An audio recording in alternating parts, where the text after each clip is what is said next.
$4.68 billion. According to the Icelandic Review, that's how much money was spent on travel and accommodation in Iceland in 2017. I don't know about you, but that sounds like a lot of money to me. Hi, I'm Faith, and I'm here to tell you about an incredible opportunity. Not only is there huge potential for financial gain by investing in an apartment-hotel hybrid in Reykjavik, Iceland, but you'd also be helping with Iceland's housing shortage. First, I'm going to tell you a little bit about what an apart hotel is and the specific variation that I'm suggesting, and then I'm going to tell you why it'll work. So first, what is an apart hotel? An apart hotel is essentially a serviced apartment building. So while you get the amenities of an apartment like a kitchen and a living room, multiple bedrooms, maybe even an office, you're getting a lot of the amenities that also come with hotels, such as a reception team downstairs, short-term booking systems by day or by week that you see on a lot of hotel websites, and no long-term contracts. I'm suggesting just that, but with condos. We used to only have the option to do the traditional hotels or the Airbnb VRBO style, and this would allow us to combine the two, creating a very unique experience for both the full-time residents and the guests staying for weeks or days at a time. Now that you know what an apart hotel is, I'll tell you why it'll work. This condo-hotel hybrid will allow you to target two different markets, the real estate market and the tourism industry.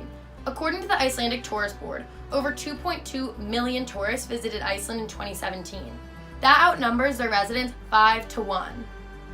This increased popularity in the country in general has created a housing shortage, meaning that there's more demand than there is supply. In addition to Iceland being the prime location for this project, we're also seeing these hotel apartment hybrids across the hospitality industry in general.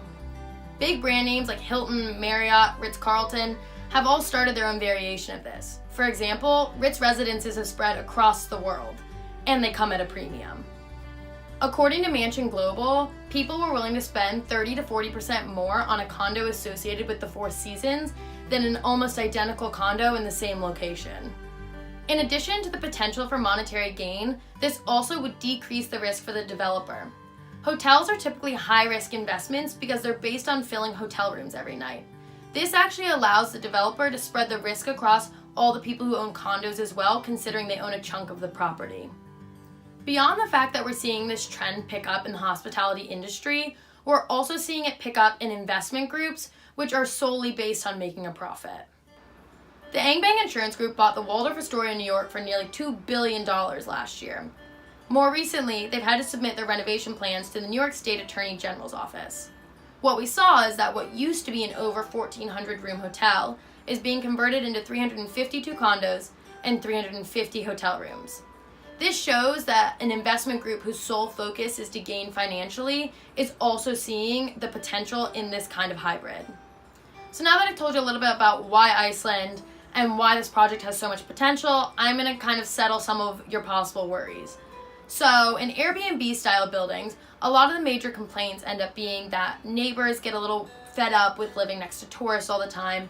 And with this being your building, you can completely control that. So in the Waldorf Astoria in New York, they're setting it up so that different floors are for hotel rooms, then from the floors for condominiums, so they interact in the lobby and the elevators. But when you work all day, you come home and you're in a home next door to very constant neighbors. You get to completely control that. You also get to control the quality.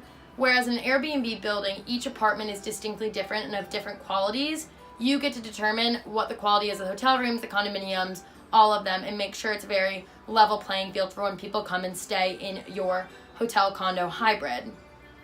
And lastly, with the risk of financial income, you actually get a very steady rate from getting mortgages and lump sum payments from the condo owners, but you're also getting a weekly or daily income from the tourists.